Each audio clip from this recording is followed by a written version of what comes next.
everyone, this is Callimara here, and no, it's not calamari. Welcome back to my channel, or if you want to join the pond, go ahead and take a dive. You might like it here. So today we are doing a pretty highly requested topic that I've personally wanted to do for a while. An Equestria Girls redesign. If you don't know what Equestria Girls is, it is a spin-off series to My Little Pony Friendship is Magic, where instead of the characters being girl horses, they're just girls. A human AU, if you will. And hilariously, without the context that these characters were supposed to be horses, it's really just a generic run-of-the-mill cartoon for girls, I'm doing quotes here, with a superhero twist to it. And that's personally why I was less interested in it than the original series. I do really think it worked better as a one-off movie or special episode because once the appeal of I want to see what this character looks like as a human wears off, the show didn't really have much appeal to me because it's based in a more realistic setting than the high fantasy concept of Equestria. So the most that the characters get up to is like going to summer camp or the mall because they're in high school. It felt like a huge downgrade from fantasy palaces fully inhabited and run by Pegasi and unicorns and talking ponies. But don't get me wrong, it is fun, and there's a lot of fun potential ideas you can play with for character design, and that's why I'm doing this video today. But before we dive into it, this video is sponsored by Skillshare. If you guys know me, you know I'm always looking for ways to improve my drawing skills, and recently, I've started learning animation for my original series Wildward. That's right, if things go as planned, Chapter 4 of my series will be partially animated, but I want to do things right, and Skillshare was exactly what I needed to make this vision a reality. Skillshare is the largest online learning community for creatives with thousands of classes led by industry experts across film, illustration, design, and more. Skillshare can help you take your career, skills, hobbies, passions, or side hustles to the next level. And with Skillshare's learning paths, Skillshare will curate classes for you to help you master a specific skill or competency. With school breaks and slower work schedules, summer is the perfect time to try that thing you've always wanted to learn but never knew how you would even start. Maybe you want to improve your drawing fundamentals like anatomy and posing, or maybe you want to learn how to edit videos or make your own streaming setup so you can make your own content. Skillshare has classes for all your needs. Me personally, I've been really enjoying this class by Hongshu Go called Animation Principles in Motion Design, Secrets of Great Motion Graphics. And they've helped me build my animation fundamentals so I can make stuff like this. The first 500 people to use my link in the description will receive a 1-month free trial of Skillshare. Get started today!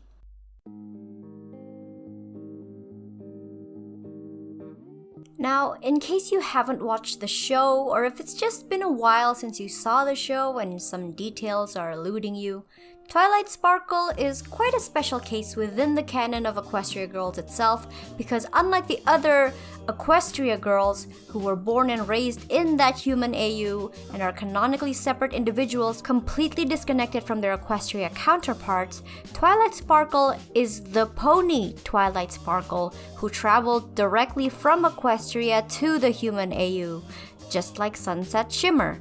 But unlike Sunset Shimmer, there's actually two of her. The Equestria Twilight, or Alicorn Princess Twilight, and the actual human Twilight native to that reality, lovingly dubbed Sci-Twi by the fandom.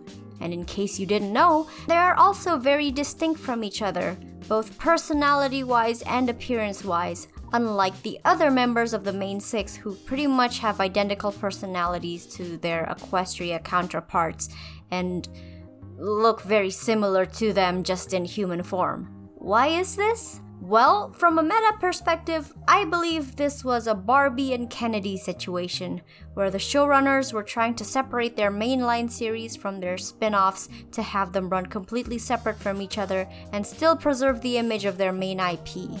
Granted, if you're not an avid Barbie fan, you might not understand what I'm talking about, and Lee Speaks does a much more comprehensive breakdown of the My Scene franchise that I highly recommend you check out, but essentially, back in the early early 2000s, Mattel released a doll line called My Scene to try and compete with and in a way replicate the success of the Bratz dolls that were really in with young girls at the time. These dolls diverged quite a bit from their clean, family-friendly Barbie image by leaning more mature and revolving around grown-up activities like going clubbing, partying, and featured outfits that would definitely make your conservative Christian mother clutch her pearls. And during the early run of this doll line, Barbie herself, yes, the Barbara Millicent Roberts, was part of the doll lineup. I personally think this was either for brand recognizability reasons so they can capitalize on their existing market base, or because they were genuinely testing out a rebrand and new direction for Barbie. And while we can all agree that Barbie absolutely slayed in her clubbing outfit and overlined lips, these dolls unsurprisingly received the same backlash that the Bratz dolls did. The characters are too sexy, their outfits are too skimpy, they don't uphold traditional Christian values, I assume they cried. And of course, Mattel can't have people associating such labels with Barbie, so instead, they created a new character to replace Barbie in the My Scene doll line called Kennedy, who, in the My Scene canon, because My Scene of course had their own tie-in series and movies, is stated to look, sound, and act exactly like Barbie, except Kennedy is more of a party girl and messy girl failure as per the My Scene brand of partying and clubbing. And then Barbie moved away while Kennedy took over her life, completely separating her from the My Scene IP. And that's Equestria Girls Twilight and Pony Twilight to me. So for this redesign, I'm specifically going to be redesigning the Twilight intended for Equestria girls, aka Sci-Twi. As per my previous metaphor, Sci-Twi has quite a few distinctions from Equestria Twilight, both to separate the two characters and to adjust her for taking more of a backseat role to make way for Sunset Shimmer to take the lead. First, let's talk about the physical differences between Sci-Twi and Equestria Twilight. The most noticeable one, of course, being the fact that Sci-Twi needs glasses, whereas Pony Twilight doesn't. Pony Twilight has a hime cut with her hair down, whereas Sci-Twi has her hair in a ponytail with her hime cut curled. I personally don't like that design choice because the wavy strands don't go with anything else in Sci-Twi's design. I like the hime cut better, so I'll be bringing that back for this design. Obviously, I'm also keeping her glasses because that's an important distinguishing detail between Princess Twilight and Sci-Twi, though I decided to change the shape of the frames from a thick square one to a thin round one to complement her face shape better and to let you see her eyes better too, so that it doesn't completely hide her face. For Twilight's clothes, I have to say I'm not a fan of the short puffy sleeves and stripes. I don't know why, but it's giving Sailor, and not Sailor Moon, just regular Sailor. I mean, I guess the ribbon kind of helps, but not really. Okay, focus. Obviously for Twilight's fashion, I'll be looking at light academia outfits for inspiration, and a lot of the ensembles kind of overlap with her current show outfit as well. Mainly her pleated skirt because it's a staple for every light academia ensemble. So I'll definitely be keeping them for my redesign, and because I think the blunt edges of the skirt match Twilight's straight cut hair and fringes really well. This time I went straight for her shoes, and I knew right away that Twilight would be right at home in a pair of Mary Janes because not only are they very light academia core, they're also quite girly and whimsical.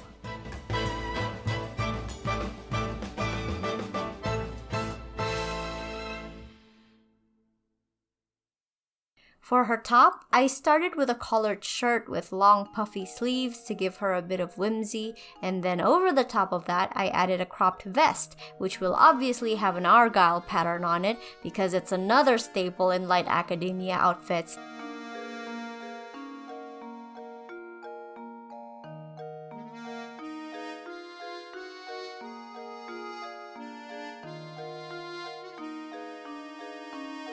And if this is starting to look familiar, no it doesn't, I have no idea what you're talking about. With the full body done, I also wanted to do a close-up with her hair up because that's kind of her thing, you know, she's the one with the ponytail. Even though when the Equestria Girls cast traveled to Equestria, Twilight has her hair exactly the same as Equestria Twilight, but it's whatever. And yeah, for this particular redesign, I've decided to draw in my own art style again because it's been a long time and I miss it.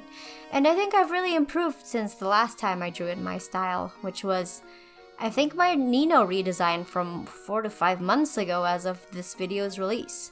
I think it really helped to draw what I wanted to draw outside of the stuff I have to draw for my videos on YouTube. Recently, I drew my Wildward characters in Hades' art style because I felt like it, and it was so refreshing and helped me get out of the slump I was in. And yes, I am currently working on Chapter 4. It just took me a while longer because I'm also figuring out animation because there's going to be more animation in it this time, and because I was doing an internship at a local biotechnology company for 3 months. It's all done though, so hopefully I'll be back on track soon. Now, after cleaning up the sketch, I suddenly got the urge to try a different top for Twilight, because while the vest is nice, I don't find it particularly interesting, so I wanted to try a ruffled shirt that I think would look more whimsical and intricate. The shirt I was thinking of was one of those Victorian-era ruffle shirts. I don't know if Victorian is the right era or if it even came from Victorian times. I don't know. It's that vibe of ruffle shirts that I see Asterion wearing. And okay, maybe Asterion is a bit niche, so a lot of K-pop idols wear it. And I think it gives an air of prestige and class to Twilight that I personally think is an important character trait that often gets overlooked. Unlike Rarity, who was born in a small town and yearns for class and prestige and had to work her way up to achieve that, Twilight was pretty much born into it. She's a bit of a nepo baby, if you will. After all, even before becoming a princess, she lived in Canterlot, Equestria's capital, all her life, and she came from a pretty well-off family that could afford to send her to the most prestigious magic school in all of Equestria, and also has a brother who was the captain of the royal guard for an Alicorn princess, and would later even become a prince himself by marriage. Granted, that's Equestria Twilight. We don't really know what human Twilight's home life is like, aside from the fact her family could also afford to send both her and her brother to an elite private school. Plus, she needs to have some sort of funding to afford all the electronic parts and tools she uses to invent her gadgets, right? Anyway, the point stands that Sci-Twi probably has a similar social standing, and I'd like her design to reflect that. Plus, I also really like how this combination screams top student to me. She looks like that smart, untouchable valedictorian student who's also a prefect and super popular because she's pretty and stylish. While reworking the full body shot, I also got curious to see how she would look with her hair up to match her close-up shot. So I changed it, and I ended up liking it way better than having her hair down, because I think it creates a more interesting silhouette and makes her more easily identifiable as human Twilight as opposed to pony Twilight. I was really happy with how this looked, so I proceeded to the coloring stage with this design. For her colors, I will be following the current concept of just using their pony color scheme for their human designs, except I'll actually be color picking from their pony colors and not purposefully lightening up the skin tones like the show does. It's not quite as noticeable on Twilight as it is on other characters like Luna and Cheerilee, where they just outright whitewashed them, if you will. But if you were to color pick and put the colors side by side, you'll see that Sci-Twi has a lighter shade of purple than Pony Twilight. And I can't think of any other reason they would do this aside from colorism, and perhaps a bit of racism in there too. But that's neither here nor there, and we don't really know the reason why they did this, allegedly. But that's about it for the design. Where the two Twilights really diverge from each other, however, are their personalities.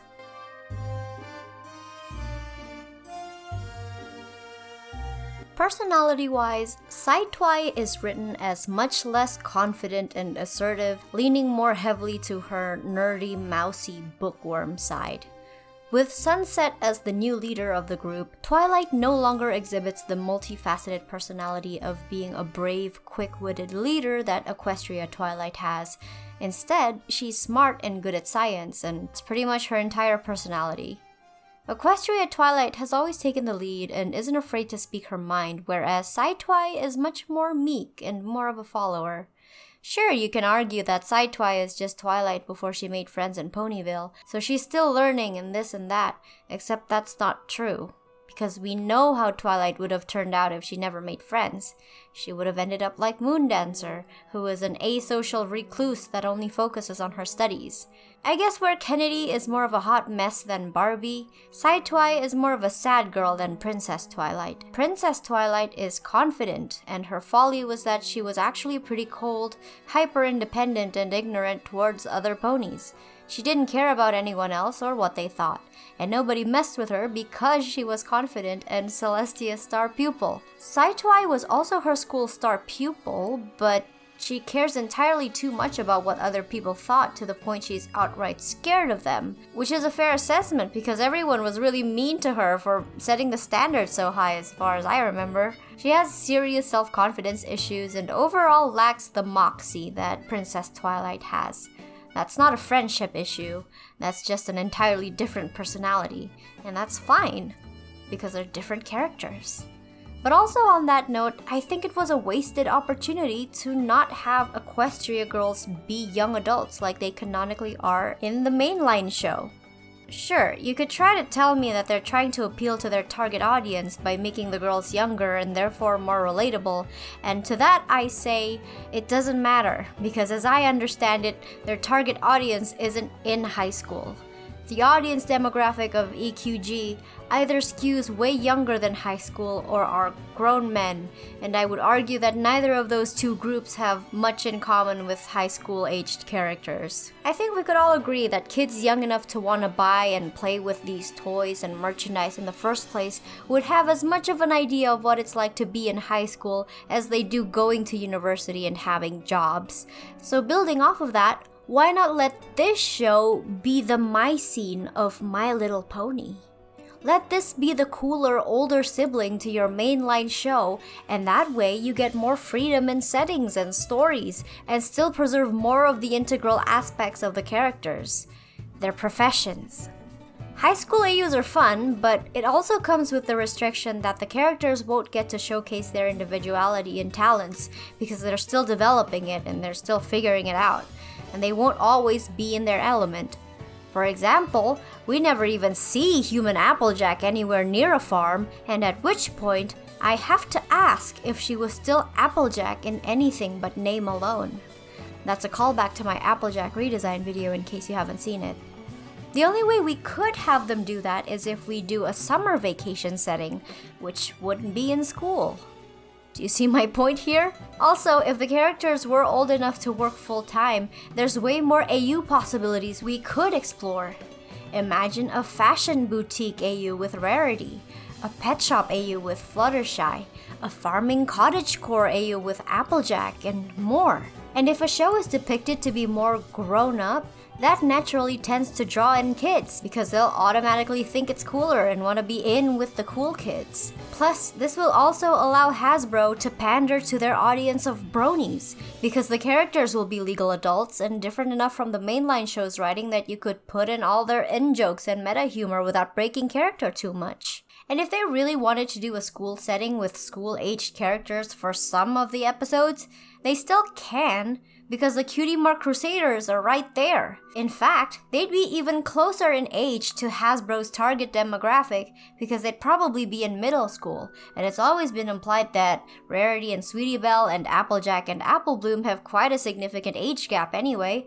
So there you go, best of both worlds. And so that is the setting and assumption that I will be proceeding with for these redesigns. And with that in mind, what would Twilight's backstory be in a setting like this? Well, Twilight would definitely be the type to focus on her education, so she's definitely in university. I imagine her as being a child prodigy growing up and skipping several grades in school, thus attending college way earlier and getting her first bachelor's degree by the time she was 18 and receiving her first master's by 20. For her majors, I think Twilight would probably have a bachelor's degree in electrical engineering as a reference to her constantly tinkering with gadgets and building things. But I also think she would minor in physics and then do a Master of Science with physics as her focus because of quantum physics, and she'd probably want to explore interdimensional travel. So she's doing really well for herself. She's gotten a few papers published, and now at 21, she wants to pursue a PhD. But here's the catch. Twilight has been getting into her bachelor's and master's programs purely on academic merit, but the PhD program she's after is extremely competitive, and her GPA alone isn't going to cut it. So to supplement her application, her dean and mentor Celestia recommended that she try to get relevant work and volunteer experience and establish a professional network for herself, which means Twilight now actually has to take time off her studies to do other things. She manages to find a job as a librarian in the small neighboring town of Ponyville, or would it be Humanville? Peopleville? Manville? I don't know.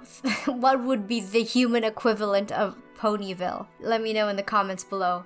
But either way, she is determined to build up her professional portfolio and social network to make sure she's a shoo-in for that PhD program. Friendship shenanigans ensue, and then we end the series with Twilight becoming the new dean of her university, succeeding Celestia, probably. And here is the final design. Let me know what you think in the comments below, and what you think of my retcon for Equestria Girls and my original pitch for it. Thank you so much for hanging out in my channel for a while. I hope your skin didn't get too pruny.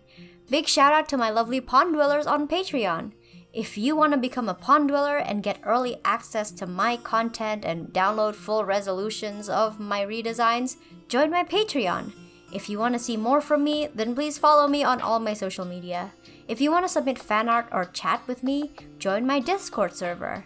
And if you want more of my stories, check out my Wild Words series here on YouTube because that would make me really happy. All the links are in my description, and I will see you all in the next video. Goodbye!